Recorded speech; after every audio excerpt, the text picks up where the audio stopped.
Hello and welcome back to another episode of Incensed podcast. After about a month, the gang is finally back together. And in that gang is the man who's created a new Pokemon called Brexit, it's Pogo Milo UK. The man who doesn't believe the results of Mark's poll is Ian Waterfall. And the man who's apparently now the new Peridot ambassador is Masterball 27. And finally me, Casual Coops, who did not catch the regional from my holiday to Greece. I'm so sorry, boys. Oh my God. Are you fuming with me? I added you on the group. I know. Let the listeners know I didn't actually realise that you can literally only get it from like Greece and Cyprus. I had no idea it was that rare. And Egypt, man. Actually, did you not read your messages? Because we did message you last week. I'm on holiday with them. What am I going to do? Creep off and be like, oh, just going to hunt at, what's it called? A Sigilith? Sigilith. It would have shown us a shadow for you. And excuse my terminology, Coops. You'll grow a pair and say, actually, I'm over here. This is a once-in-a-lifetime opportunity. I'm going to get a shadow. And because I haven't caught one yet, it'll be very quick and very easy. So let a man do what he's got to do. Seriously, you are starting to show that you are whipped. Seriously, man. I'm now a whipped casual. Whipped casual. Fondant. But apart from that, are we all good? By the way, really enjoyed last week. That's the second or third time I've listened to an episode without me, and I much prefer me not being here, I'll be honest. Sign of things Easily to come. a regular occurrence. Sign of things to come. Wink, nudge. But no, great job. And but anyway, boys, jokes aside, how is everyone? We all good? All good, mate. Very good to have you back. Genuinely. It's good to have you back. It's been like 24 hours, right? You know what? It feels like deja vu, doesn't it? It feels like we've done this before almost. No. Boys, you are completely right. And I will just say this now, ladies and gents, boys and girls, to all the listeners.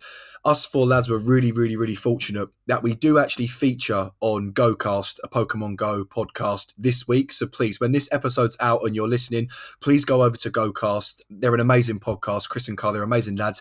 They came on our show, about 2 months ago? Was it? Yeah, it was about 6 months something ago. like that. Yeah, it was a great episode. So go back to listen to that. And we were lucky enough for them to have us as guests on their show. So please, when this is released, go check them out as well. Yeah, we hope you enjoy. And obviously, make sure you give them a 1-star review on Spotify. And also, if you're here from GoCast, if they've sent you over, welcome. Absolutely. Cheers. Thanks a lot. Of course. I forgot. Yeah, no, I'm only joking. Do not give us 1 star to get back at me. No, don't. It's all love here. It's all love, Chris. I love you. I didn't mean it. But no, boys. We love you, Kyle. Just balance out. And as well. The whipped casual. Oh, musical theatre.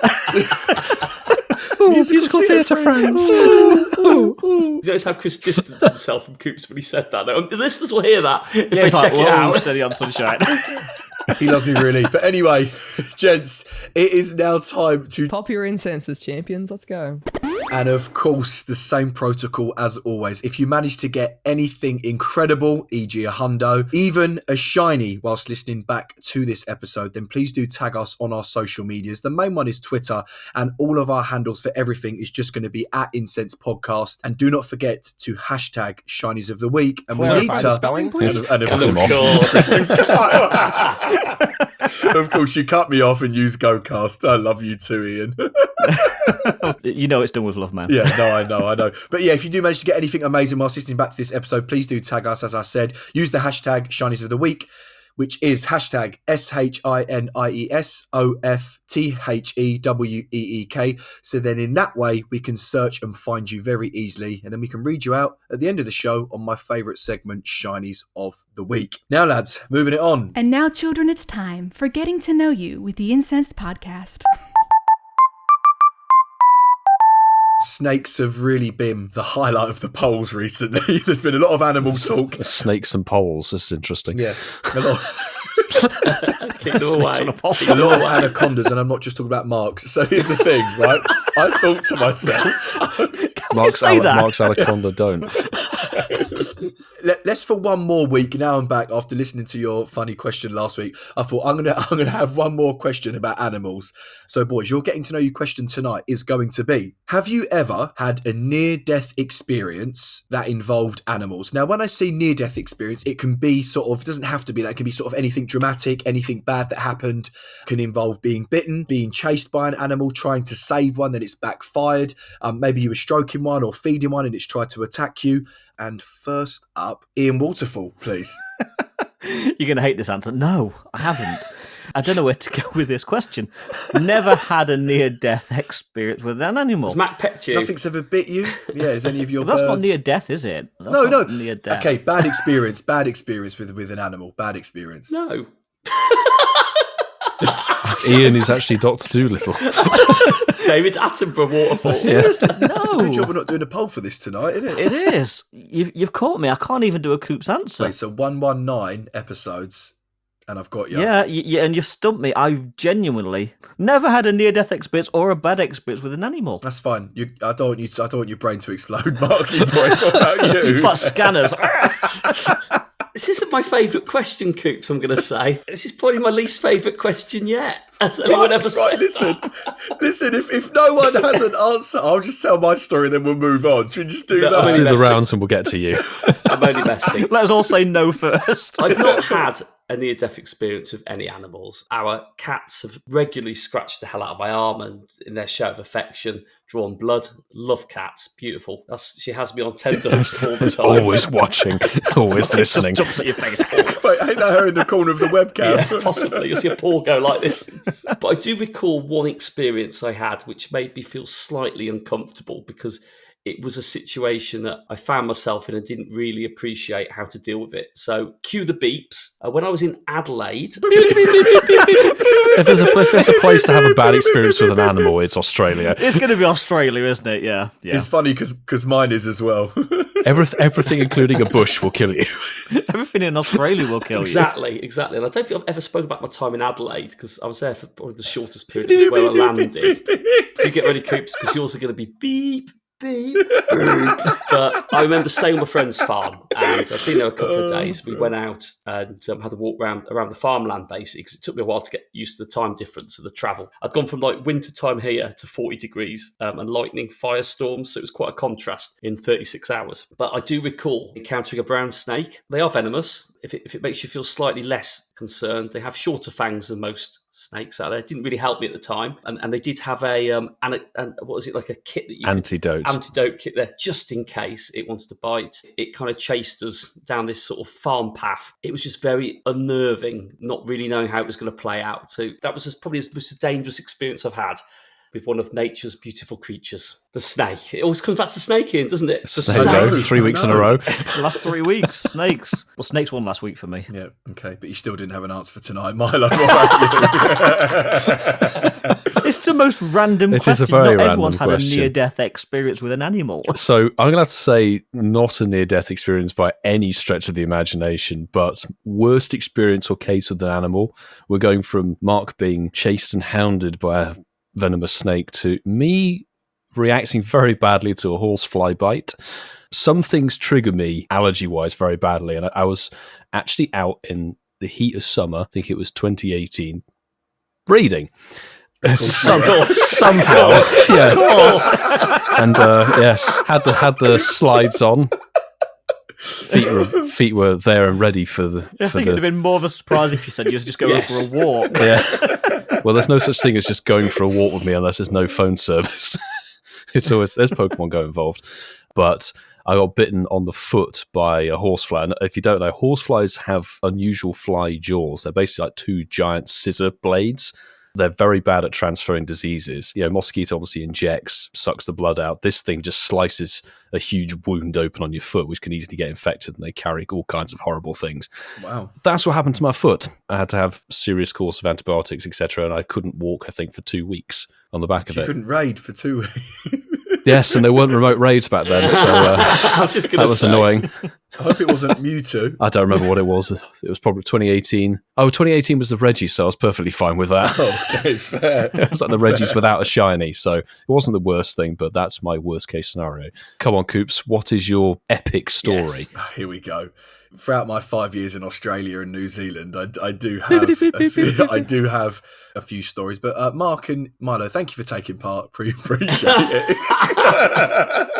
So my story, there's an island in the South Pacific area. Beep, beep, beep, beep, beep. It's called Lifou, so Lifou if you ever want to go. I think it's in New Caledonia, I think, off the top of my head. Anyway, people would said to me before, Coops, when you get to this island, it is like renowned for turtles. Like you have to get in the water. And up to that point of my time in Australia, I hadn't seen like a wild one. I've gone to like sanctuaries and zoos and I'd seen loads of turtles, but I'd never actually been in the wild, swimming with one, amazing. So anyway, get the flippers on, get the, you'd be proud of me, Ian. Oh yeah, no, it wasn't, sorry, it wasn't scuba diving, it was only snorkeling. You still proud though? Still fins, but yeah, but I'm proud. Yeah. And I'm not proud. Yeah, you didn't have an You answer. became a watertight. But I will correct you on terminology. Yeah, no, it's fine. Don't say goggles either. So, what is it? What is it? Mask. Mask. So I had mask and fins on. Is that? Can I get a ding? As soon as I go underwater, there's this huge turtle right, and I was like, when like it takes your breath away, and I was like, there is no freaking way. The second that anyway, so I'm immediately start swimming. This turtle's massive. It's absolutely beautiful. I'm literally about a meter away. I've got like trying to get the GoPro out while following it. All of a sudden, it sort of goes one way, but then another one comes, and I'm like, wait. I'm like, this is crazy. So not only have I seen one turtle, I've seen another. I'm following this second turtle out, and it's just, oh my god, it's beautiful, absolutely beautiful. And all of a sudden, in Finding Nemo, when you get like past the coral and it like drops into like the actual. Yes. Ian, you'll help me out. Like, was it just ocean? Okay, the ocean. Correct terminology. The reef drops away. Yes. No, I didn't know if there was sort of a sea terminology. It's the drop off. Yeah, it's a wall. Literally, this is no joke. I was following this turtle, and all of a sudden, it went from light blue, all this coral, to like black. And all of a sudden, my heart was like in my mouth, and I was like, "Oh my god!" And literally, I put my head up, and I am genuinely so close to the cruise ship that I was working for. Oof. And I was like, oh my god. And all of a sudden the Tom waves... was there, was he? Who? What? He said all of a sudden I was close to the cruise ship. And I went, there's Tom there. Sorry. Come on, boys. He was there swimming too. Tom was snorkeling as well. So that was me and Tom. No, so anyway... I'm like panicking, like to the point where like, I'm like shaking because first of all, I think I'm going to get yammed up by a shark, right? So I've got that going for me. Next, I'm thinking, oh my God, this current is so strong. I'm actually about to die. Like I'm recording myself dying and I'm breathing and I'm literally the current is so strong. It literally went from not being strong to like, it was mental. I literally had to physically like just lay there with my eyes closed for like 2-3 minutes and calm myself down because I'm like hyperventilating because I couldn't even, I felt so weak. I couldn't even like use my arms. I just slowly be really clever when the current was brushing me towards the reef, paddle my feet. And I swear to God, it took like it probably felt like 5 minutes. It was probably like another 1 or 2 minutes, but in that situation. And I finally got onto the reef and literally just like swam for my life, like another 30-40 minutes to get back to so I knew I wasn't going to get taken back into the ocean off the drop off. But boys, genuinely nearly died. No joke, no cap. It's a true story. Did the turtles survive? It's a natural water type. Yeah, I used the Masterball on it. But yeah, so that's kind of why I thought about this question because this story will always stick on me. And if you ask nicely, I've actually genuinely got the GoPro footage. We can maybe post it to our Twitter so I can show people me literally hyperventilating in the middle of the ocean. That'd be quite funny, actually. It would be. So Coop suffering. Hilarious. Do you know it's not funny, Ian? What's not funny? You not having an answer for the question tonight. I've got stories about diving, but none of them were animal related. Well, on that note, It's the news. Lovely to hear Nick's voice. So, boys, I've got some STDs to dish out. I hope you don't mind. So, the season of Rising Heroes is coming to an end, thankfully. The next season, we don't know what's going to be going on. Hopefully next week, we'll be able to tell you. But we've got some dates for the following community days, June, July, and August, as well as a few extra. So we'll just rattle them off very quickly. Put these in your calendar. Saturday, June the 10th of 2023 will be June's Community Day. actually. Very likely. I don't Sunday, unfortunately, July the 9th will be the Community Day Classic for the season. Sunday, July the 30th, so right at the end of July, will be the main Community Day for that month. And then Sunday, August the 13th, will be August Community Which Day. is smack bang between Japanese and UK Go Fest and the American Go Fest. Yes, it's in the Go Fest IRL sandwich, but it's also over the Yokohama Worlds thing that's going on. And typically, I think, isn't the Pokemon Go stuff usually done on the Sunday? I hope it's not. The this finals time were on round. Sunday last time. I hope they don't stuff all of the people, because otherwise there'll be quite a few people irritated, I imagine. But community days aren't the only dates on the horizon. There are additional in-game events coming for the next season. So Saturday, June the 3rd is noted. Saturday, July the 22nd. And, of course, the Global Go Fest, August the 26th and 7th. That is it. So, Bish, bosh, bash. I don't know if it's worth talking about anything to do with that, or whether we just move on swiftly. A lot of Sundays there, aren't there? Yes. Okay, let's go with that. So I know that we've discussed it in the past, but what do we think? Sundays choice? Sundays aren't fun days, are they, Ian? We've said this before, Yeah, haven't they're we? not my Sundays favourite. are... No. But looking at this, it's quite balanced in that you've got 3 Sunday events, 3 Saturday events, and a Saturday Sunday. So they have actually balanced them out 50-50. They're not as we would want them all on Saturdays, but it is nice that they are giving a little bit more balance, because some people do work Saturdays, some people do work Sundays, some people work all weekend. So it's probably going to give a little bit more accessibility to people. But if you notice, they've not given times for any of these out. So they're probably all going to be 2 till 5s. You never know. We could have some 11-2s in there. So should we talk about the elephant in the room, though? If you look at the pattern over the last few years with Gibble, Dino, do we genuinely think this article is going to feature on one of these dates Axew, the baby Axew that we all desperately want? I think it's very likely. Yeah, it's going to be one of those. I know Milo and I'm not sure about Mark, have conflicting opinions, whereas in theory, if they're following the same pattern, it should be June's community. But I've got a feeling they're going to push that back to August. Do you think? I don't know. I've just got a feeling that they're just going to make August like epic, and that would make August like next level. It's my birthday month as well. It's going to be epic. Likewise, Coops, likewise. Yes, of course it is, yeah. It'd be nice to get another Shundo Axew on my birthday. Okay. Well, no, genuinely, if Axew Community Day is June, July or August, I know we don't think it's going to be July, but if it is one of those dates, then definitely we will be doing some trades after Ian, even if it's a Sunday, which is kind of annoying. If Axew's a Sunday, which... That's why I think it might, like, June is the only Saturday day date. Yeah.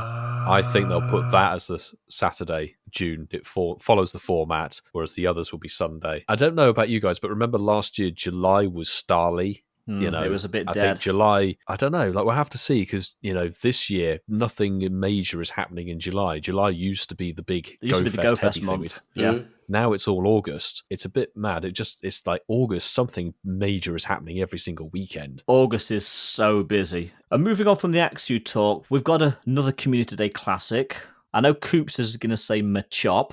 What do you guys think could potentially be the Community Day classic mon? I'm actually not going to say Machop. Are you not? No, I'm going to say Shiny Machop. No. Obviously would want Machop, but I totally understand that you guys are like, Coops, it's an L, I don't want it. Yeah, do you know what, actually? Let me hear your guys' thoughts, but yeah, I would love Machop. I'll be honest, I'm going to just keep it real. I'd love Machop. Me and Ian have spoken about this before, and I think we've even said it on the podcast before, but I think we're probably going to get a Gen 1 starter. Absolutely, and I'm sure we're going to get Squirtle. I've got nothing to base that on, but we are overdue a starter. There seems to be a lot of focus on Kanto. I mean, with a few of the communities, there have been a few sort of Kanto ones popping in recently.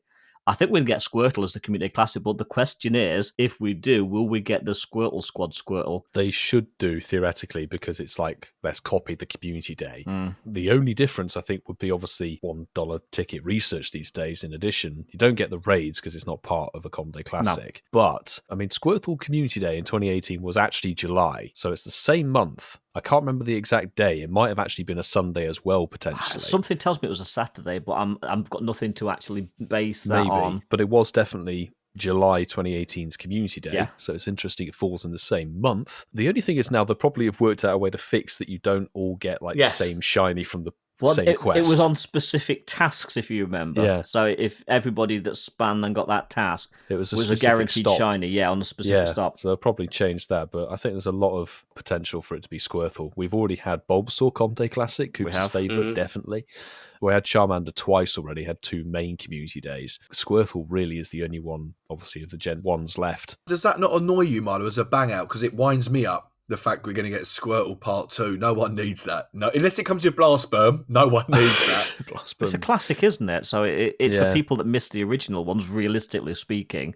And in my the eyes, rest of us just to top up. yeah. Let's just if they do drop the Squirtle squad, sunglasses, aviators in the quest, I just go for the quest hunt. I wouldn't really care too much because nowadays we've got Mega Swampert in the game. We've got Primal Kyogre, so Blastoise, even the Mega, is just dead. I think for me, I've heard some people, certainly on subreddit, have said it'd be quite nice to put the proper shades on Squirtle as well, actually do it properly from the animated series, because they're not the traditional ones, so that'd be quite nice if it did that. They are still a collector's item, certainly from the original one, as new players have come in. As I recall, I only probably was lucky to be in a town that had maybe 2 stops that had the same research that gave it, so I'd still need some to complete the family on that. But, I think it'll be Squirtle. I know it pains you a bit, Coops, and I do agree that bit about, just because they've done that, do they have to keep doing it? It's a classic. It's like there'll be people that have never played it before. And that's the thing. I think we'd all say we'd rather have it be a Common Day Classic than a full second Community Day. Yeah, if it's taking up a completely... normal community date up, and Okay, you make a good point. Would I rather Squirtle instead of Axew? No, but would I mind Axew and Squirtle on the same month? Yeah, I get it. Fine. Okay, fine. I'll take the L again. And bear in mind that just because the event's there, and I'm preaching to the choir, Coops, because you very rarely turn the game on, you don't have to play the community day if you don't want to. If it's Squirtle, I won't. It's like, don't worry, I won't turn the game on. Don't you worry. I won't put it on for the 5 minutes.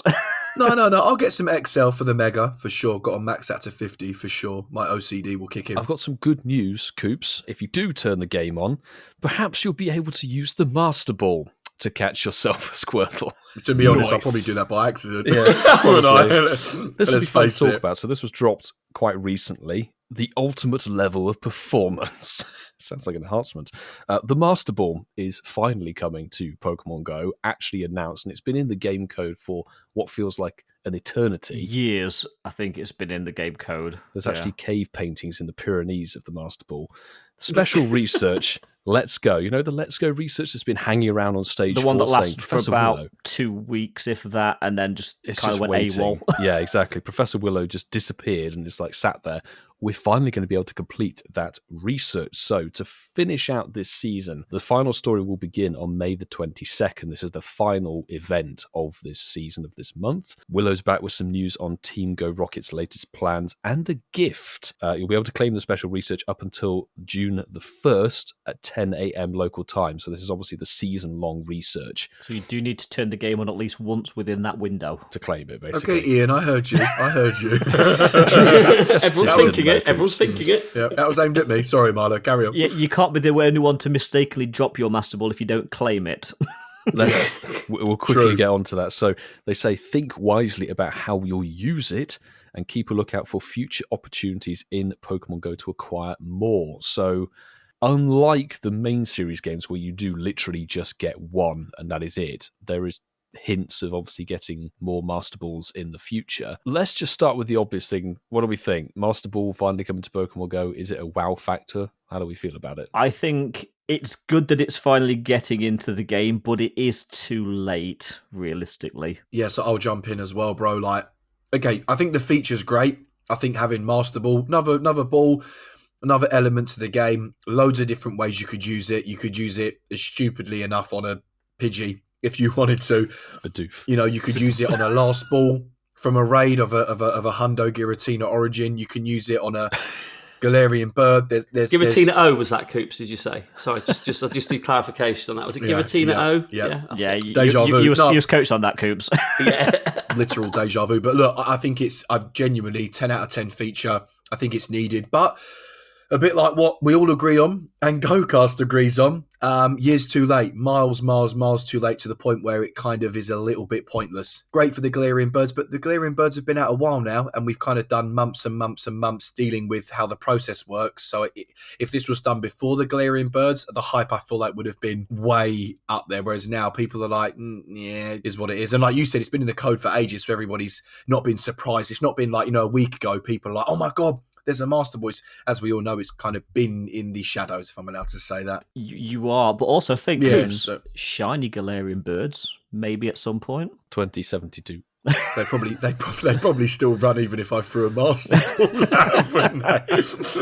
It's easy to say that because like we're 7 years down the line with Pokemon Go, and I think there's probably a lot of things that we think that they've probably got wrong in terms of timelines. It is, like you said, it is too late as the current situation of the game. You know, the only things that we could think we might use it on are not really the greatest things you'd want to use them on, if that makes any sense. It seems like the only thing you'd use it on is the hardest thing to catch at the moment, which isn't the best thing in the game. So it feels like it's been put in the game, it's wasted. You know, will there be temptation to use it in that moment? Hell yeah. Will I do an Ian and stack them up? Probably. Oh, we haven't got to that bit yet. Oh no, we haven't got to that bit yet, sorry. It's all right, we'll leave that in. We'll talk about that next. Yeah. How many are we going to get in the future? What does that look like? And what am I actually going to use it on? We have scratched our heads a bit about new things. And for me, this feels like a new item, which could signify new Pokemon being released alongside it. And maybe there will be long quests or methods of obtaining these Pokemon. And if you've been sensible and you've kept it, you might get rewarded for it. But I just think it's too early to really gauge what this looks like in the game. I have to agree with you, boys. Like, it does feel like it's too late. Coop's made a very good point. If this had dropped alongside the Galarian Bird release, I think we'd have all gone, oh my God, like we might as well try and use it on these things that are super difficult to catch. But it's been 10 months practically since the Galarian Birds were dropped in with the Daily Adventure Incense after Seattle Go Fest. Is that really how long it's been? Yeah. July. Yeah, it's been that long. Did I say a few months? Sorry. Yes. It's been that long. Like, well, we've all come to terms with the fact that Galarian Birds are very hard to catch. They'll probably run away on you.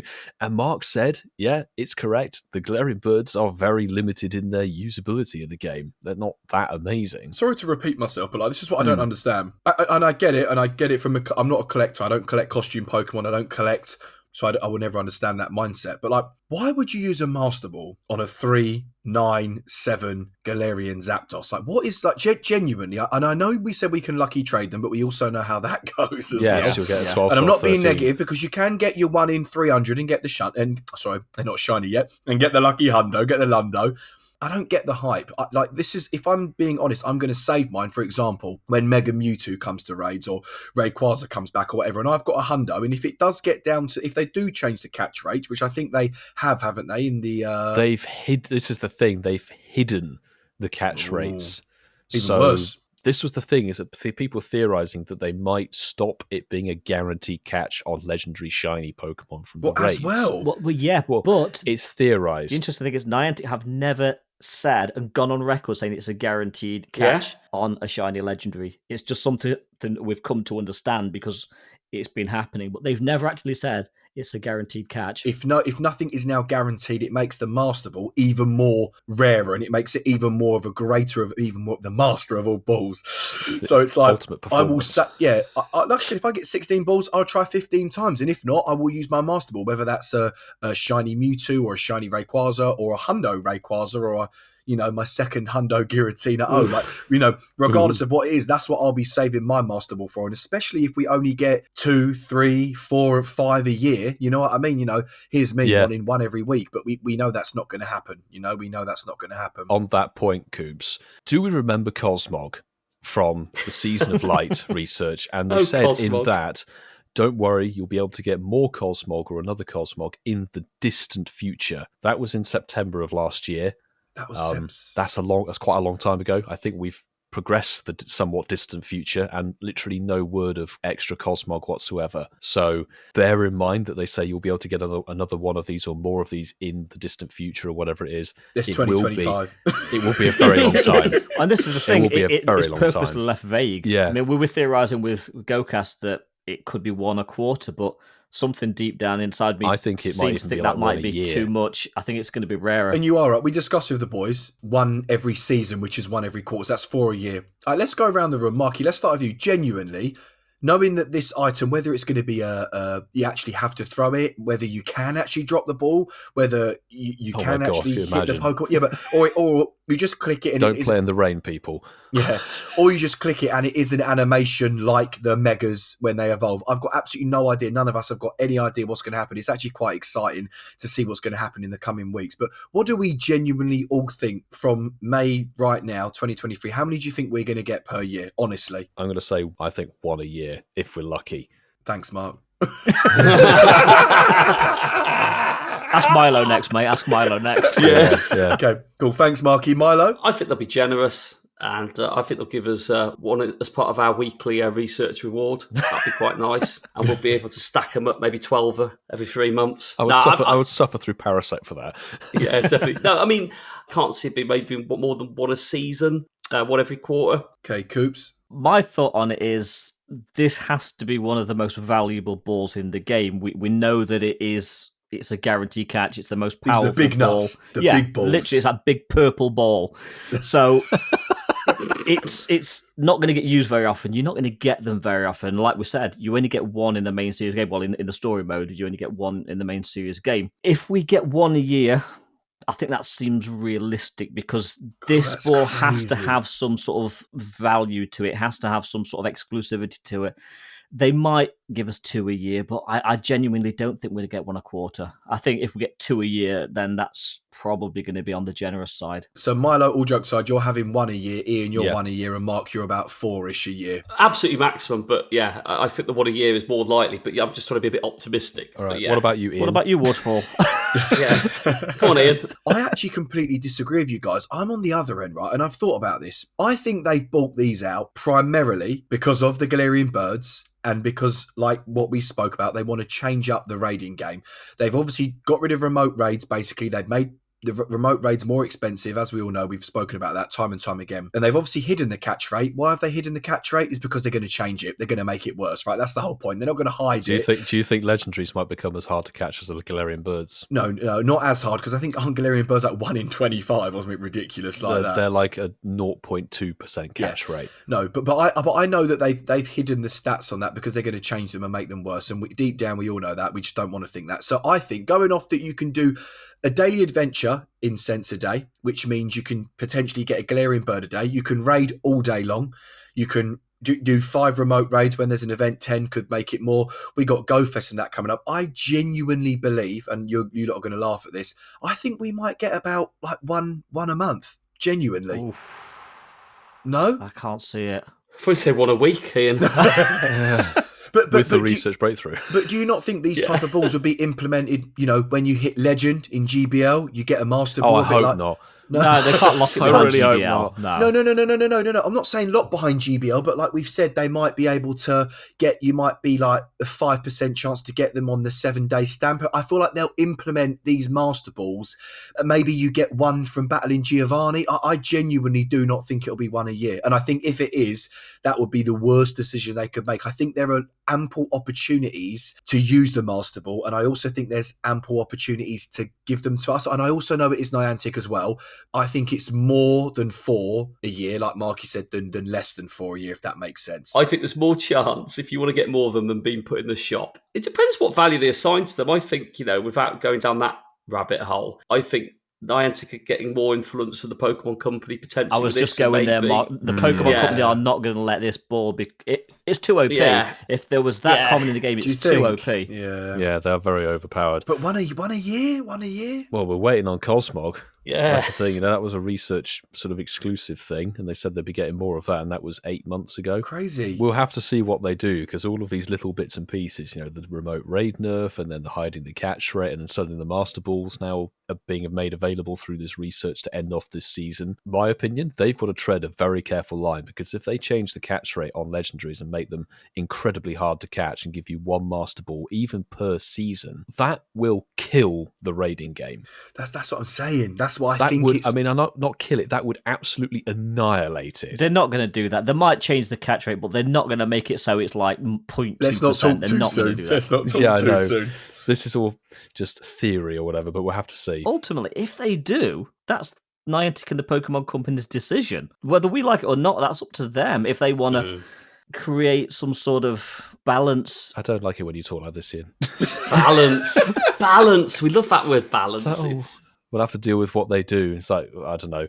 It's like when they change something that major after however many years, you're like, I can understand maybe changing the guarantee catch of a shiny. Some people really only raid to get a shiny and complete the decks like that, and that might make it more valuable. Yeah. But if they make it so that you can only catch 1 in 50 legendaries or something, you do. They're not going to do that. Let's be realistic. They're not going to do that. Very unlikely. They might take away the guarantee catch on shinies because that's never officially been a thing, but they're not going to make these legendaries impossible to catch. I wouldn't necessarily mind if shiny legendaries weren't a guaranteed catch, because then you would keep going. How often do you have a legendary run on you? But let's be honest, it's very rare a legendary will run. If it's not a guaranteed catch, but then it's a bad IV shiny, it's like, well, would I waste my Master Ball on this? Exactly. That sort of thing. So that might be a bit of sort of carrot and stick. Yeah, I have to agree. I think it'll be a really silly decision if Niantic change the catch rate to, if you encounter a shiny Lugia, for example, and it genuinely after 15 balls could run. I think that would be a really stupid decision, especially, sometimes it takes you 40, 50, 60, 70 raids to get a shiny, then it runs. You'd just be over it, wouldn't you? You'd be like, you would be over it very quickly. Yeah, many people would stop raiding. Loads of people haven't they? But yeah, it is what it is. And like I said, I'm very excited for the Master Ball. I think overall, I think it's fantastic, and I think it's a great feature. It's just nice to see something new added to the game, Yes. even if it is just literally something that we're excited about for 2 minutes. Oh, I've got it, great. New balls. So, okay, let's go there, because we did talk about this on GoCast. How are you guys planning on, if at all, using your Master Ball? Because as Mark alluded to, I've already said I'm going to sit on mine. I say I'm not going to use it. I've only ever seen one Galarian Articuno, and I love the design of it, and I haven't caught any of them yet. If I was to encounter a Galarian Articuno on a daily incense, that's the only time I'd have a twitchy finger. But unless they tempt fate and make them more often, you see them when they release the Master Ball. But I might never have that temptation with my luck so far. And I am a daily incense regular. Quietly confident, Ian, I'll have it for a very long time based on that. I'm going to be very much like you, Ian, and just sit on it. There's genuinely nothing at the moment with the current state of the game that I could think I need to use a Master Ball on. Like the way that legendaries catch at the moment, you can throw the stupidest throw with no throw bonus. You're more likely to catch it with a spammy throw than with an excellent exactly. curve. The Galarian birds, they're on Daily Adventure Incense now, but we know that Pokemon Go and patiently waiting go very well hand in hand. Yep. They'll come to raids. They'll come to Let's Go face Fest it, in some we've way. got the biggest events of the year coming up. Yeah. We don't know what's going to be happening, but we have had legendaries spawn in the wild at these events in the past. Yeah. Exactly. And eventually we will get to a Galar themed tour in some way. Yeah. However many years in the future. So yeah, for me, I'm just going to sit on it and wait. Can I join into the club, boys? Is that okay? Will you let me in? Yeah, Ian, go for it. You should have caught a Sigalith. I'm sorry, Milo. Okay, next You're time. never going to live this down, I know. Coops. No. I will be going back to Greece though. Beautiful, beautiful place. It is. But anyway, This time I'll phone you. yeah. No, voice note me. Voice note you live on the show, yes. Yeah, because you want to catch my attention. I'll be like, wait, Milo's just sent me a voice note. 100% sitting on it. I can literally imagine myself encountering a hundo legendary from a raid that I want in the next 5 years. And I'll get to the last ball and I'll say, which is kind of sad because how stressful is it on that last ball? You're not going to ever feel that anymore. So but it's a great feature. So click the Master Ball and that's what I can see myself doing it. I've genuinely used the Adventure Incense, not being negative. I've used it less than 10 times genuinely since it's been out. Once a month. Yeah, 5 of those times I've only used it for 10 minutes, 5 minutes max. So it's not a feature for me. I've got no interest in getting a Galarian bird. But though I think Galarian Zapdos is actually quite good for Great League or Ultra League. I can't remember what one. Yeah, it's got counter. I think it's Great League, yeah. Yeah, is it Great League? Yeah, I've seen a few videos on that. Shout out Home Slice Henry. No, Ian, there we go. said it. We You knew. did, I know it It's only a matter of time. Love you, Home Slice. Mark, we all know why you're doing that bibbidi beep beep noise because you're trying to cover up how big your...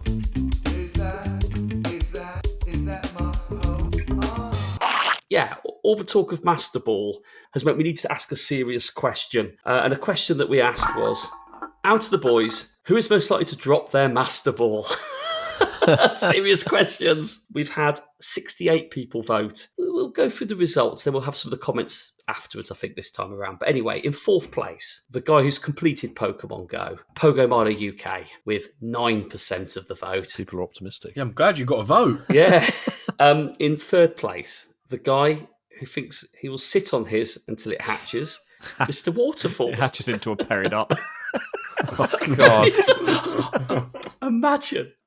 With 12% of the vote, Ian. So 12% of the people think you'll drop your Master Ball. 12% of people think I'm incompetent. In 2nd place, it's me. I don't want to sort of try and Masterful 27 with his Masterball with 15% of the vote. Masterful with his Masterball. That means, before I read the comments, our boy Casual Coops with 65% of the vote is most likely to drop his Masterball. And some of the comments were, Lucy Davis said, Coops, just like he's used the Adventure Incense when it was new during the show, not realising he had to be walking. Yeah, see? I remember that one. Yeah. That was one of my 10 times, by the way, I've used it. And you did it at Christmas as well, I think. Yeah. Master has said, I get the feeling everyone will say Coops to Casual, but I have faith that man can handle his balls well. Tequila Man has said, laugh out loud, the ginger in brackets walking carpet Chewbacca. A ginger Wookiee. That's what Princess Leia calls Kitty him. Pokemon's a lot have said 100% Coops the Casual. Sue, Hermes Ninja's put, I'm going to have to pick Milo. He's the most likely to play outside in the rain. Have the ball get stuck in a raindrop and drop to the ground. There you go. Yeah, that could happen. Haven't you got the umbrella, though? Oh, yes, I now have like a tiny little phone umbrella. So back in the day, maybe, no longer.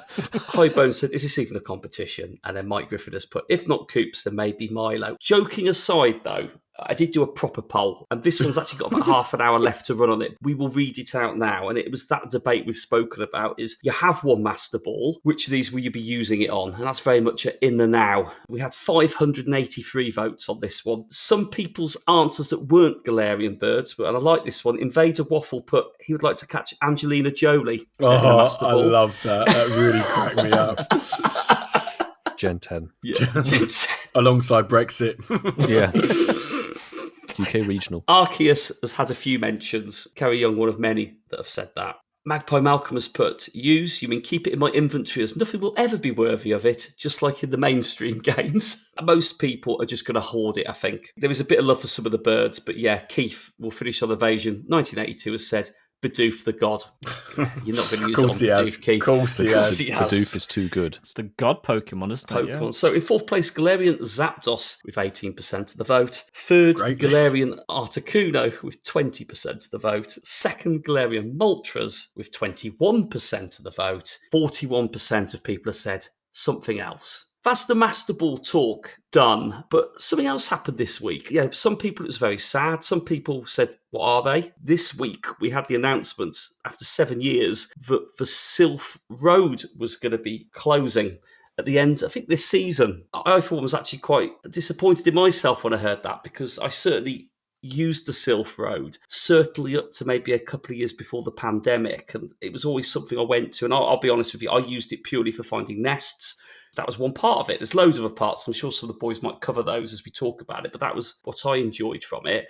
As I saw the input drop off and it became less of a database, it became very less relevant in the areas I was around, I just stopped using it. When I found a nest in my local area for the first time, I was quite excited and went, do you know what? It's the first time I think I found a nest. And I was going to, believe it or not, log into the Sylph Road and log it. And that's when I saw that notification. But yeah, it's gone, or it's going. Does anyone else want to add anything to it? What were their thoughts on that news? Yeah, so when the news hit, it's one of those things where it's just always been, well, it hasn't always been there, but it's been there since pretty early in Pokemon Go, and it's one of those things, it's there, and a lot of people either will use it consistently if you're doing the Sylph Cups and the PvP tournaments. There's a lot of activity there, but the Sylph Road were part of the Ambassador program as well, which links in with Niantic, and as well as things like the Nest Finders, the Traveler cards, etc.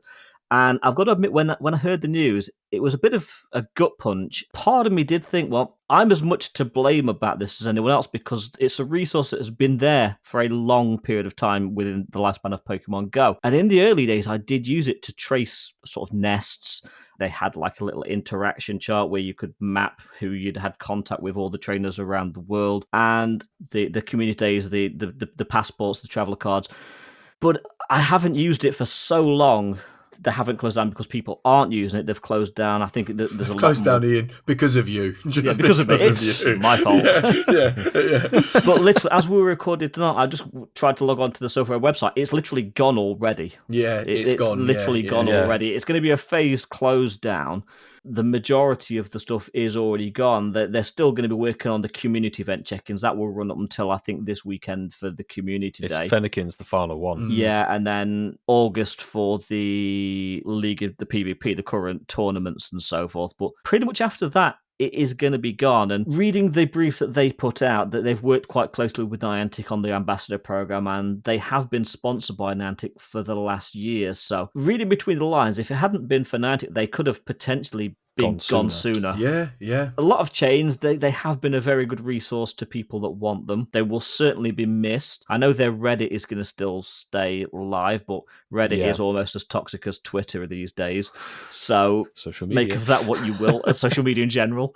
Yeah, Whitfield? It is actually a very sad and momentous thing to be happening because, as you said, they have been there for the longest time. And actually, as somebody who is interested in statistics, etc., to do with the game, the amount of background work these guys did in terms of looking at shiny rates for legendaries, for wild spawns, catch rates, etc., all of the data for events, hatching eggs. I've got some statistics, Milo, actually. This is from their Reddit post. Throw them out. In the 7 years the Silph Road was live, 33,608 communities on the league map from 74 countries. 1,969,022 travel cards created. 2,684,322 nests received. Nest reports received. 135,210 PvP tournaments where 3,923,894 matchups were played. 1,671,245 event check-ins recorded live meetups, staffed by 29,314 in-person volunteers, and website sessions on the silphroad.com since 2016, 206,560,141, and 821,308 subscribers to their subreddit. Wow. That has a lot of activity there. It's big numbers. They have been a huge hub. Think back to the game when they initiated their site and what they did, etc. They were the precursor to GBL and PvP. They actually initiated a format. They created their own cups, which actually many people prefer doing the Silph Cups rather than GBL itself. They initiated the whole aspect of in-game friendship before it was even added into the game with the Traveller cards. They have been instrumental in getting ideas off the ground before Niantic have even thought to pick them up and put them into the game. That's how influential these guys have been. It's been a huge, huge effort on their side. And I can understand, obviously, nothing's free. Things have costs to run, and they have been sponsored for the last year by Niantic around the same time last year when they all got sort of picked up, and it was to initiate the community ambassador program. But it was Pokemon GO that released an article about it, didn't they? So they've definitely... Well, Silph Road put out a little statement themselves, and then there's actually a Pokemon GO article. Yeah. I won't read the entire thing, but basically what they're going to do is the community ambassador program will continue to move forward into its next iteration, and while we're closing applications for the month of May during the transition, basically it's going to be re-hosted using Campfire rather than the Silph Road itself. There were a few things with the community ambassador program because of the way that Silph did their little hub communities in terms of the levels. We started only really using Silph here in Ealing because of the community ambassador program. It's like, okay, we can actually build something. I'd used the Traveller card and the little handshake meetup stuff and the nest reporting. I loved doing the nest reporting. That was good fun. But I'd never done the PvP tournaments, etc. We know. Building a little, who'd have thought it? But building a little community, etc., and getting people interacting and trying to level that up. There was a level where you had to host a certain amount of PvP tournaments. And obviously here, no one cares. So that wasn't going to happen. How they structure it now with Campfire is going to be very interesting. Especially since Campfire isn't fully rolled out to the entire user base. That's the thing. Campfire needs to go out to the whole player base, the whole community. From where I'm standing, I have little faith. I don't like to sound too skeptical, but from what we've seen recently with events, the way that things have been handled, how much hope do we have that Niantic can be able to handle this in a decent manner? I don't know. I've personally never used the Silph Road. I know exactly what it is because I think Trainer Tips always used to, when he used to do his event videos, he used to use it a lot. The boys have said all about the parks and the maps. Sorry, the nests. Sorry, is what I'm trying to say. As you can imagine, casual coops. I never needed to go to a nest to grind. Yeah. I'm not a collector, as I said earlier, so I don't really care much about the virtual badges. It's just a personal thing for me. But I do know that the Silph Road was supported by a lot of the big big boys in the Pokemon Go space, and a lot of them were involved as well. So I know that this is definitely, I mean, look, I really hope the campfire thing and the ambassador program, and I hope it works out. Just hope they didn't cut this big lead off a little bit too early. That's what, if that makes sense. Because, yeah, I hope they didn't cut ties too early. Yes, because I feel like campfire, no one uses it. I've not even logged into it because I can't. Not be everybody arsed. can get it. Yeah, no one can even get it. It's a bit of a mess. It's like a really rubbish version of Discord. It's like everyone's already got their WhatsApps, their Telegrams, their Discords there. So I'll end it off on that. I just hope they haven't cut ties too early, and I think that's fair to say. Yeah, absolutely. It is worth saying that one or two things will still remain around, I believe. So the Traveller's card that if you built up will still remain, and I think you might be able to still update it.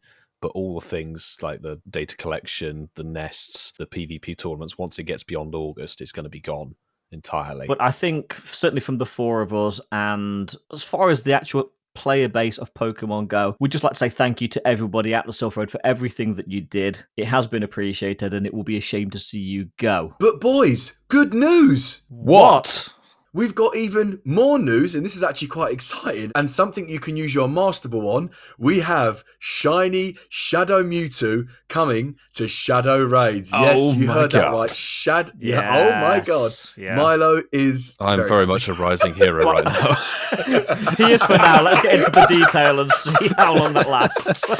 He's a rising hero. Excellent banner. But I'll tell you what, Milo, this is a bit of you. I'm going to let you read this out because this is hype, and we'll see if it's hype at the Let's see how end far of through the article our optimism drops off, shall we? But can you face the Shadows trainers? Shadows are rising. Team Go Rocket has grown audacious.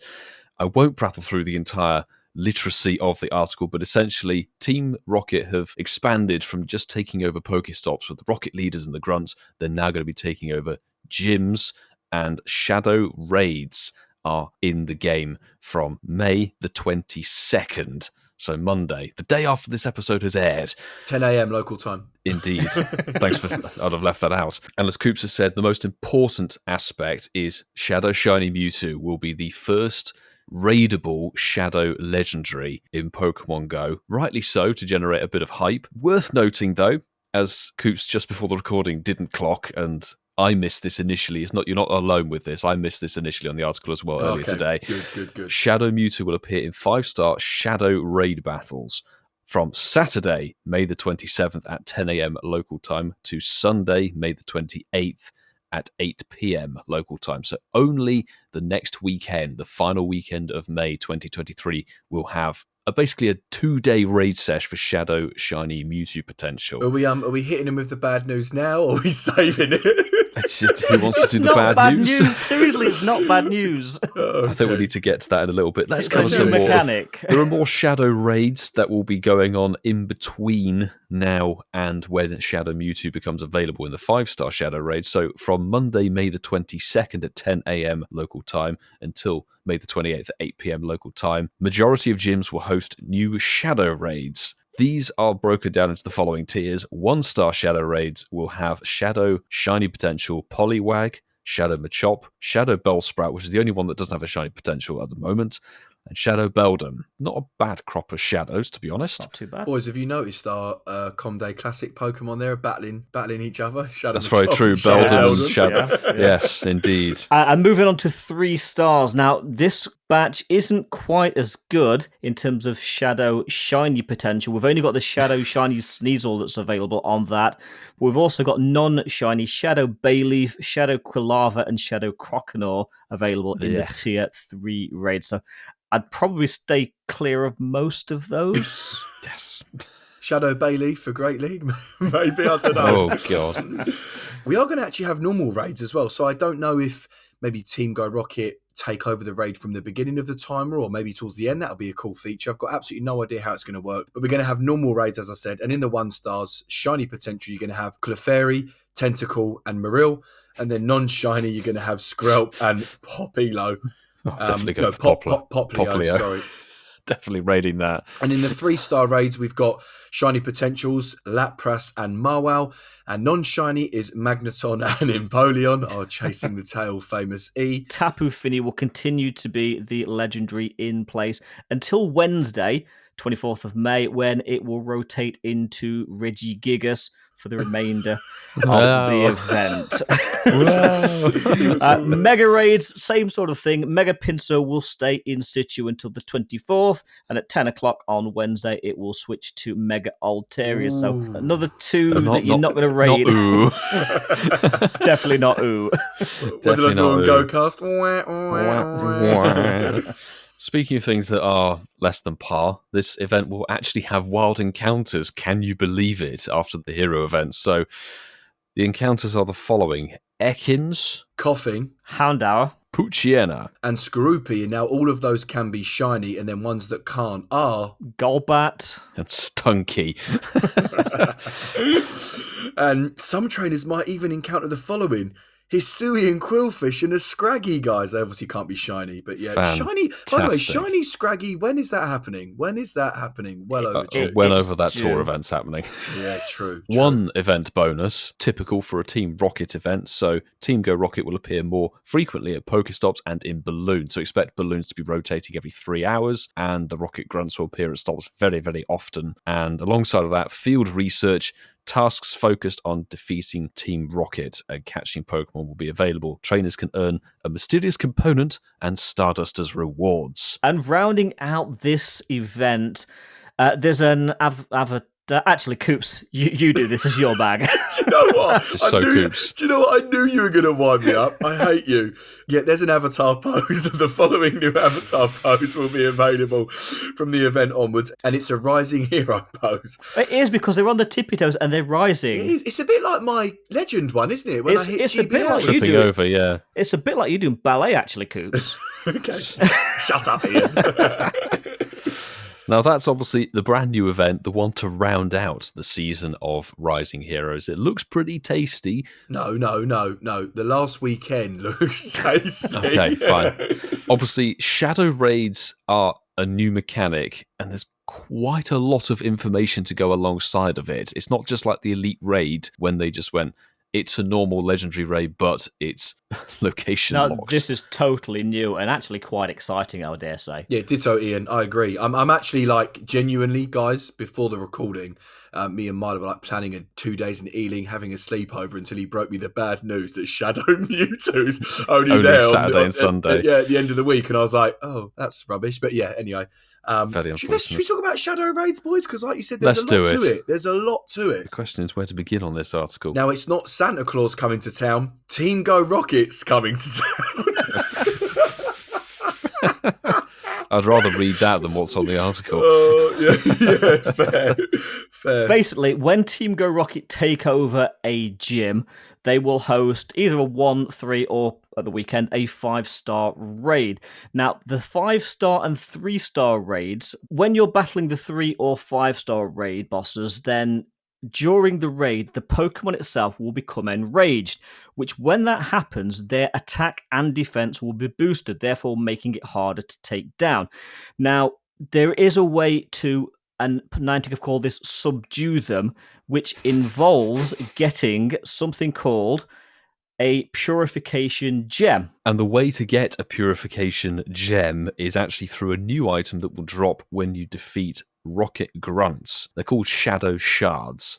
And much like the mysterious components, you're going to need to collect multiples of them to form this gem. And there's actually a new thing that you do, isn't there? There's something you purify the Yeah, Professor the Willow shard. has the Shard Refiner, which That's will it. basically refine your shards into a gem, which you can use during the raid to subdue the Pokemon. And I'm guessing you'll get that on page 1 of the research when it says collect 5 hyper potions. You're going to get 5 pineapples in reward for that, probably. Yeah. You and your fellow trainers can use more than one purified gem during a shadow raid. If used at the same time, their effects will stack, which is quite interesting. And if enough purified gems are used, the enraged shadow raid boss will be subdued, returned to its non-enraged state, and it might give you the edge you need to defeat it. I love that it's Crocnor is the featured image on it. Yeah. Really? Are people going to go for Crocnor?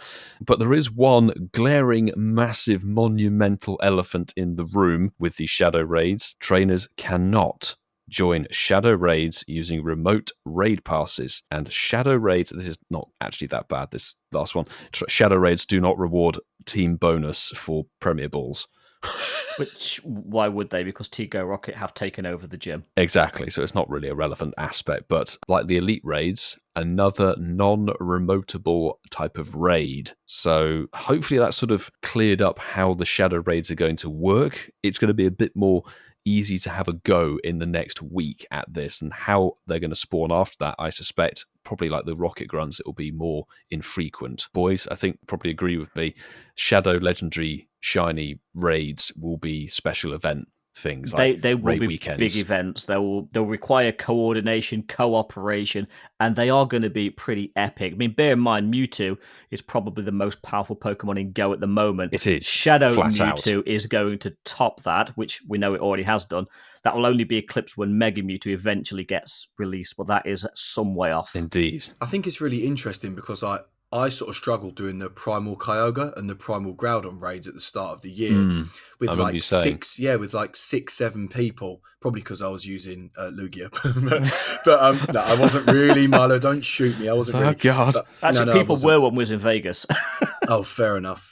Just recommended it. But yeah, so I genuinely believe that if you don't use the purified gems, is it? Sorry, I know you just said you're that. going to have to use the purified gems. Yeah, and if you don't, I genuinely think you might need 15, 16 trainers to defeat it. Like genuinely. Well, this is the thing. They haven't released any stats, so we don't really know what we're expecting yet. We'll probably have a better conversation next week when we've all tried it out. Go, yeah. But I do really like this feature because it does really get the community together, and it gets your friends together, and it comes up with a plan of action. Communication's needed, like you said, Ian. So I do get it, but at the same time, it's a shame you can't use your 5 remote passes a day. I will just say that, and I will have to say that. Is the event's only for 2 days? I can't remote in.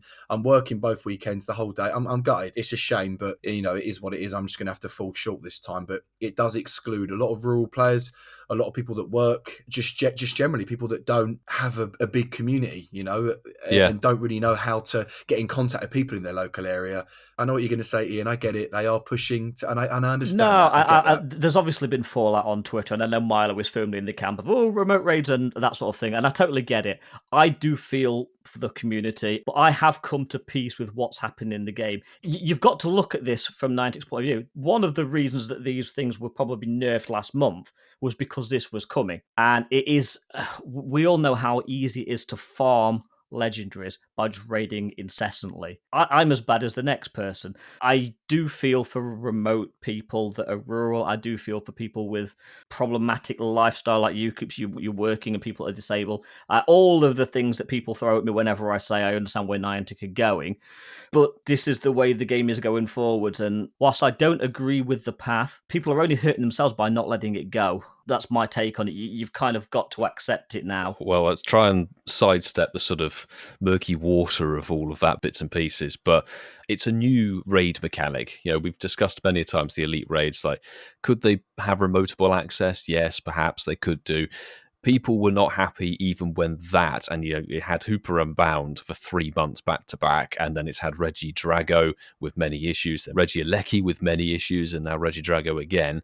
These were not amazing Pokemon, and still it excluded some people who were collectors, etc., and didn't have a chance to do it. I mean, Mark actually is a very good case in point. He had to trade for both of his when he came up to Ealing. That's one thing. You could trade the Reggies. Shadows you can't trade. So this is very much firmly locking this to people who can conform. And we know we discussed it actually very recently to Niantic's calendar and when they put events out. But I can't see what the problem was potentially with allowing a handful. They don't want us to remote raid anymore. It's that simple. I know they don't. It's easy saying, "I'll give us remote raids," but they don't want us to do that. That's why none of the that's just my opinion. I think it could have followed the system of having perhaps one person being able to be invited. If it's going to be a super exclusive event sort of thing, be a little bit more inclusive. That's how I feel about it. I've seen many people through my communities like, well, it's just not physically possible for me to manage it. Not just because of being rural, inability to move around, etc. Just the practicalities of life. Exactly. And I feel for these people. Yeah, I totally do. But fundamentally, it is a new raid mechanic. So if they were going to initiate a new style of gameplay, Elite Raids was one step. This is another step. Precisely. We're going to have to see how it unfolds. No, for sure. And like I said, to wrap this up, because I do think this whole week is going to be amazing, genuine, and I think Shadow Raids moving forward. I think I said this ages ago, like months ago. I said the game will do raids, then they'll do Shadow Raids, then they'll do. We did talk about it a while ago. Yeah, it's just obvious. It's the longevity, isn't it? They try to kill our bank accounts as much as possible, but they're not. No, but I think that I can understand where you're coming from, Milo, because you are right. We went from remote raiding, if you wanted to, 500 times a day, to a huge price increase, a huge cut, just shut that remote raiding community off completely. And then, when you get a feature like this, and we've kind of got used to having that 5 a day, and then they're like, actually, we're not even going to give you the 5. I'm with you, bro. And I it's hard for me because I do understand Ian's point of view, and I'm very. I'm in the minority. I get that, but we don't get to choose how they bring out elements of the game. No, but that's what I'm saying, bro. I'm very strict and very stern in agreeing with you, and I've said on plenty of occasions, they make their game, they do what they want to do, and they don't care about keyboard warriors on Twitter. That's a fact. I'm not disputing that, but as a person that loves this game and I love this new feature, it would have been really great after 6-7 weeks of me, not raiding and realizing, more expensive remote raids, I can do 5 a day, to actually use my 5 a day and be really hyped with it. And it's just weird that they've chose to cut that off when it is only 5, right? We're not talking about 55, we're only talking about 5. So interesting. It's an interesting move from them. And like you, Ian, it's really interesting to see moving forward into the summer and the end of the year, whether remote raids will be done. They're never going to in my opinion, and this could go down a big rabbit hole, they're never going to take remotes away totally. They're going to remain. That's why they've restricted us to 5 a day. But I do kind of, and I know I'm going to get a backlash for this, I do see the argument that when people were doing 30, 40, 50 a day, it was completely kind of skewing the balance. We've got to remember legendaries should be very rare and exclusive Pokemon. We shouldn't have 100 of them in our dexes. And then as soon as you introduce shadows that are up until this point have been extremely exclusive. I mean, even we've discussed many times about the fact that when you do a shadow legendary Giovanni battle, you get something that's utterly trash. If you get a good IV one, it's extremely, extremely lucky. All of us who've been playing back in 2020 for when GoFest had the Day 2 rocket thing and we got all of the Gen 1 birds with decent-ish stats. Mm-hmm. I hope that this has normal raid 10-10-10 kind of IV floor, so you can actually, if you do raids in person, grind a good one. But it makes me think, actually, maybe this Shadow Shiny Mewtwo is not a guaranteed Shadow. It would make it, like we talked about earlier, the catch rates have been hidden. Masterball being released. It's a potential. It Indeed. all makes sense. And like you said, by the way, we don't even know the IV floor yet, do we? We don't even know. You could get a 1-1-1. Who knows? It'll be me. That'll be me. But let's. I know it's a tricky subject, but let's skirt over the whole issue of the remote raids and things like that. Let's just talk about the format itself, because a new raid system, but it's got a brand new mechanic. Like beforehand, it was just tap, tap, tap, tap, tap. If you got decent enough counters, you'll beat the raid boss. This has now got actual attack and defense boosts. It's got things to debuff the legendary you're battling. There's a lot more going on in this raid system than we've ever seen before in 6 years. Totally. It's going to be interesting to see how it plays out. And of course, using your purification gems, are you going to use them at a specific time? Will you coordinate so you're all dropping them at the same time? There's going to be a lot of interesting ways to see how this type of event does play out, because you know what? I think it could add a little bit of spice to the game. It will definitely bring a bit of spice to Team Rocket takeover events. Yes. That's for sure, because this is going to be a big element of that. Quickly, Shadow, Machop, and Beldum, great for raids, also have play in PvP, and Poliwag and Bellsprout also usable in PvP, I believe, in the Shadow form. So they're decent shadows to go for in the raids. I know that actually, if you're going for PvP, you don't want the raid floor. The other thing, as I said, bear in mind you can't, at the moment, at the current time that we're recording this, trade Shadow Pokemon. Whether that becomes a thing of the past, we'll have to see. It's going to be an interesting summer, because apparently, from the article that we're going to be talking about next week, there's other things in the pipeline. I'm actually just genuinely very excited to see how this Shadow thing goes. Even outside of the event. Me too. I mean, how's it going to work? Yeah, I'm definitely going to be raiding the Beldum. I love the shiny Shadow Beldum, so I'll definitely be raiding that in the 1-stars. But boys, more good news. What? Mark's finally back from the toilet, so he's now going to host the game. Shiny happy Pokemon, shiny happy Pokemon. Welcome to Shiny Happy Pokemon. I'm going to pick a Pokemon. I'm also going to pick a part of its body, and I want the boys to tell me what colour that part of the body is in the shiny form of that Pokemon. It is a lot simpler than the rules sound. If you know the Pokemon. If you know the Pokemon, that is, yeah. So, but I like the way we've started going from Kanto and working our way further into the generation. So we're going to do that again tonight. We're going to start in Kanto. Milo, on the shiny form of Diglett, what colour is Diglett's nose? It's funny because I got this shiny in Italy. It is blue. Correct. Also, we knight you as Sir Game this week. Yes. Again. Ian, I'm going to pick Magnemite, Ian, and I want to know what colour is the body of Magnemite? It's gold, isn't it? It is gold, Ian. Always believe in your soul, Ian. Oops. Over to you now.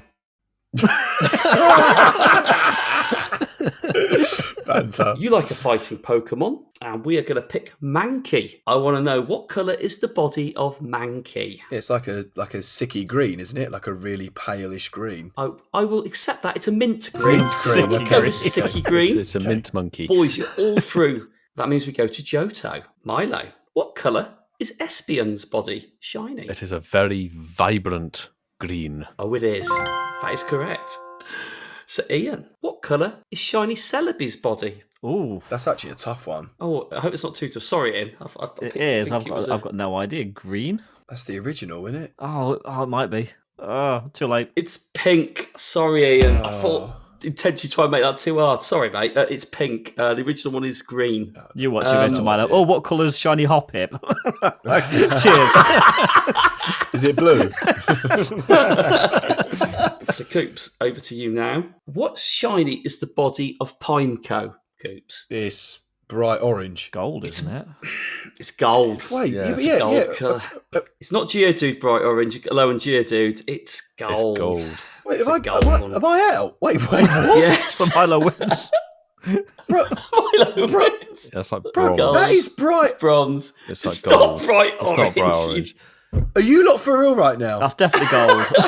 It's gold. gold. Yeah. You lot are trolling, man. That is Well, you- right. That is bright orange. Yeah, that's orange. Well, well done, Milo. You that's made what- it to Johto. well, and that's you- it. That's it. We're out. That's the game.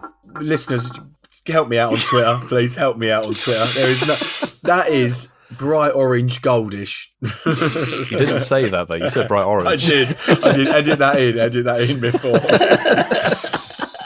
Right, so Milo, you're the winner. That's it. I guess so. I guess so. Look, I suppose you're the winner, like Team Instinct on the Twitter, on the Pokemon Go Oh, Twitter God, I account. saw that. Seriously. That was pitiful. It was kind of a waste of time, but it was off the back of the Valorous Hero event that has recently concluded in Pokemon Go. So, Thank the God. Lord. Yes. yes, the three Yeah. hero events, thankfully, they're over. So let's have a quick 2 minutes about Valorous 1 minute. Hero. 1 minute. What did we all think? I mean, it We've was each got probably 15 the seconds. best of the three events, I would say. So I'll jump in. The only one that I actually completed was the Lapras one. I didn't do Mystic the Hero. Valor or the I didn't do the Instinct or the Valor one. Genuinely, worst events ever. And yeah, in literally a week and a bit's time, this season's going to be over, and I couldn't be happier. It's probably the worst season, isn't Yeah. it, since the season of Alola. You know things are bad when the events that gave the season its namesake are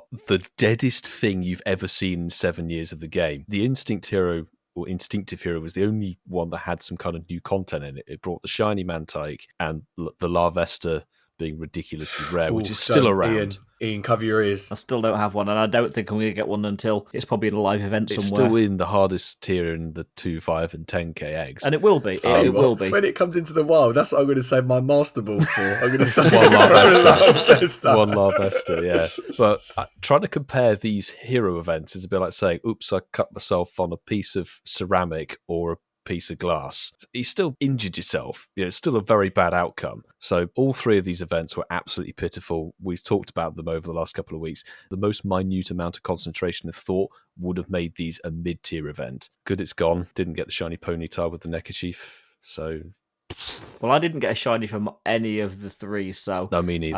I think the ponytail was quite nice in that it was the most visible accessory. But I've still got a kind of soft spot for Lapras, even though mine was blue and not purple. But on the same side as you, Milo, I'm glad that the event is over, especially with this last one, because there was so much powering up and battling in it that you were just wasting resources just to actually get through the research. I'm sorry, it was stupid. Someone said it was battling in a gym for 3 hyper potions. You must be mad. And it's power up a Pokemon X amount of times, and you get, unless you're powering up a level 1, you get less Stardust back than you spend. I don't know. I really don't know. Did you get any shinies, Mark? No, I didn't. I was so certain I was going to get the shiny Lapras. I can't believe how certain I felt it was going to be. And I built up this big day at Togetic Com Day, and I thought the big reveal at the end. I was so convinced it was going to be shiny for me, boys, even though there was no chance it was, and it wasn't. But I did get a 10-10-10, which I believe is probably it's a trophy. Yeah. It's a trophy. I don't want to badmouth events for the sake of it, but they started awful. They got worse. Slightly less awful. Well, yeah, probably worse.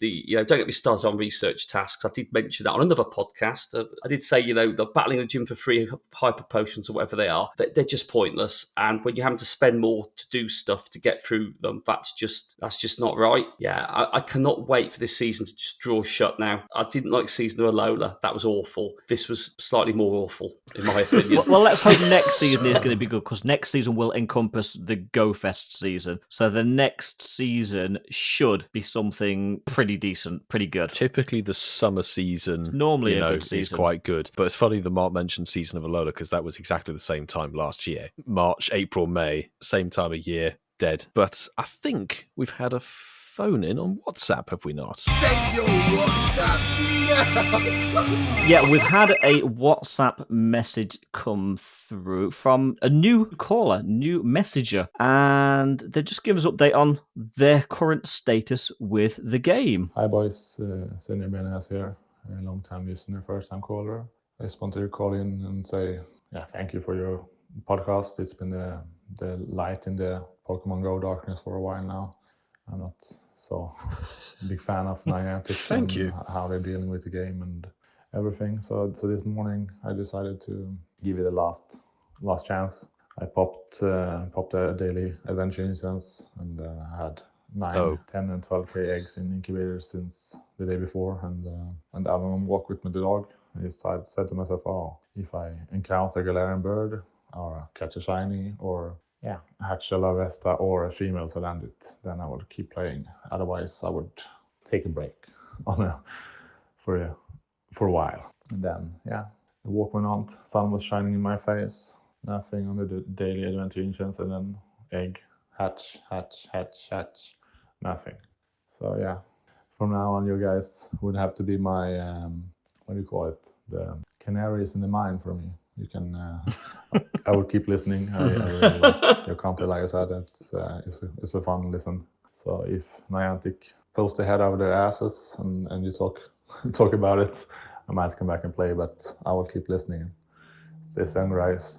Well, listen, the good news is we will be talking about Niantic every week, so you'll know when things... You'll definitely be informed. Yes, we'll be talking about the game consistently. Indeed, but thank you for leaving us that message. And hopefully you don't take too long a break. Hopefully you'll come back to the game at some point. But I will just say, I feel like if you are getting frustrated and it is affecting your health and you as a person, and it has done for me this game, I think it's very healthy to take a break, take a while out of the game, forget it, and sort of get back into sort of other things. I definitely think it's healthy. So I agree with Ian. Hopefully it's not too long and you can come back again. Maybe just come back when this season's over, to be fair. Because next season should be pretty good, hopefully. There's not long left. See you next week. And the best advice I can say is what Coops has said.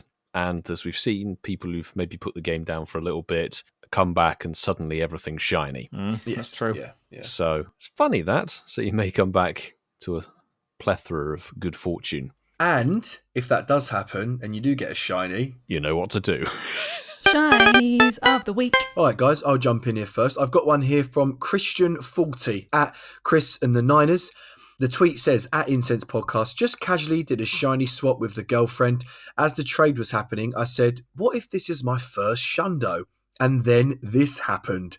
Schlundo Illumise. First shiny perfect after... Right, listen. First shiny perfect after 5 years of playing. Hashtag shinies of the week. So, Jeez. Christian, huge congratulations on your first ever... Well, it's a Shundo, isn't it? But this is a Schlundo because you got it traded. And yeah, make sure you treat your missus to a lovely, lovely present. She deserves it after giving you that. But congrats. So I'll jump up next. I've got a shyness of the week by email and got a little bit of a message to go along with it. So I will read out this message. It's from Steve Phillips, Steve in Norway. Hi guys, young Milo might knock these old communication methods, but I'm going to send this at 20:04 Norwegian time, just out of spite from his 2004 comment. I'd like to claim 3 shinies of the week, if I may. Technically, these were not caught whilst listening to the show, but they were caught on the way to and from the gym where I listened to episode 117 on the treadmill. So I hope they are guilty by association. Rather remarkably, they were all caught with the Go Plus. I made as much effort to catch these as Coops does with his show notes. Steve, you should see them.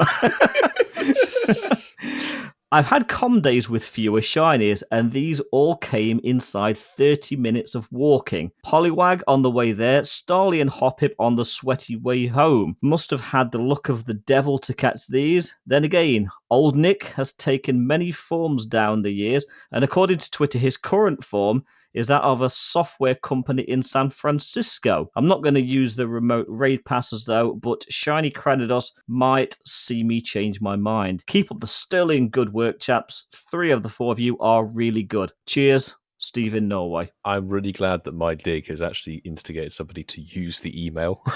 It has, because it's kind of been like a ghost town on the email for the last few weeks. We need to insult the email a bit more. Having talked about how bad the Valorous Hero and all the hero events were, I'm going to pick Lewis Ben at Incensed Podcast, hashtag Shinies of the Week. I realised that this isn't a shiny, but I thought it was worth sharing at least. I got a Hundo Ponyta from the Team Valorous Hero research. Almost makes me want to switch to Team Valor. I recommend you do, personally. But yeah, it's the Hundo costume Ponyta.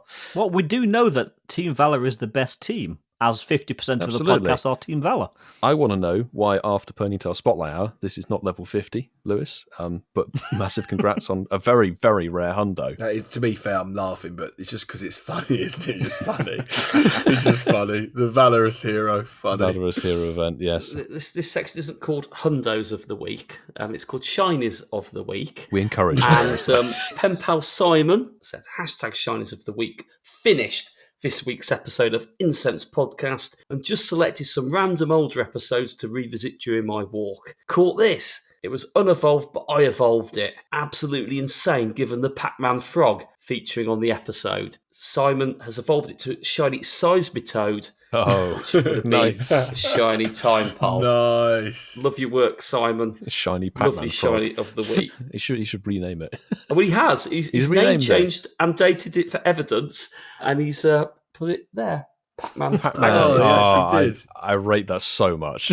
So as I did say at the start of the show, if you do manage to get anything good whilst listening back to this episode, or as Pen Pal Simon said, any of our episodes, if you're on episode 18 or whether you're on 119, which is this one, make sure you tag us at Incense Podcast and the hashtag Shinies of the Week, and you get read out there. And like I said earlier, my favourite segment, absolutely love it. It's always been my personal fave. Now, before we go, we've definitely mentioned this more than once, but please do check out GoCast, a Pokemon Go podcast on all platforms. The same as you find us, you'll find them as well. And if you see their latest episode, please do give it a listen, as well as all of their other ones as well. Like I said, boys, thank you so much for having the Incense podcast come on. We thoroughly enjoyed our time, and I'm sure there'll be more collaborations with both of us in the future. And on that note, it is the end of the show, and I do just want to say a massive thank you to all of our listeners, and of course to all of our followers on all of our platforms, and more importantly to all of our amazing Patreon members. If you are a bronze tier or a silver tier, thank you guys so much for your pledges each month. They really, really, really do help us out making this podcast what it is. There's so much production that goes behind the scenes. And a huge thank you, a special thank you to our gold tier for everything that you do every month for us. It's greatly appreciated. We've got Hermes Ninja, then JB, Clifford Mert, Darby Russ, Kerry and Zachary, Connor Lee, ML Folk 2022, Apex _171, Professor 58, K Technigal, and of course, Mufti. Guys, thank you so much from me and the boys. Like I said, every week, we cannot thank you enough. Greatly appreciated for all that you do. And yes, I'm going to say, if you do listen to us on Spotify, make sure you get anyone's account that you can. Grab a random stranger off the street, go onto their Spotify and give us a 5-star rating. We need to beat GoCast, and we're like 200 reviews off. And of course, speaking of reviews, please do leave us a review on Google, on Apple Podcasts. It's greatly appreciated, whether it's a good one or a bad one. Follow, subscribe, or press that plus button on any podcast platform you listen to us on. That means you get to see when the next episode does drop. But boys, before we go, good news. What? Michael Stranker's formerly difficult to find Pokemon, Skorupi, will be this week's Spotlight Hour with 2 times XP for evolving Pokemon. Bloody good shiny. So if you want to spend the whole hour just evolving Pokemon, not actually catch any Scroopy. Evolve that Pidgey you caught with the Masterball. Yeah, but I know that the shiny rates aren't boosted for Spotlight Hours, but that red Skorupi is gorgeous. Also, Coops, Great League, Shadow. Yes, yep, Drapion. But anyway, ladies and gents, boys and girls, hope you had an amazing Fennekin Com Day. And on that Scorpion bombshell, we'll be back next week.